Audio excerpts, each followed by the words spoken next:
تا الان به این فکر کردین که چرا غربالک فرمان بزرگه؟ 2 تا دلیل داره.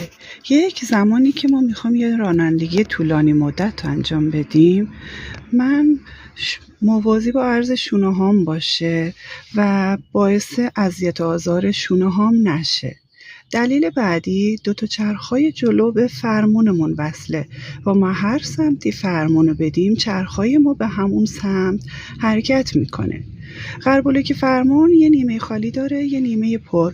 نیمه خالی یک وقتی که به بالا باشه موازی با جلو ماشینمون هست و یعنی چرخامون راسه.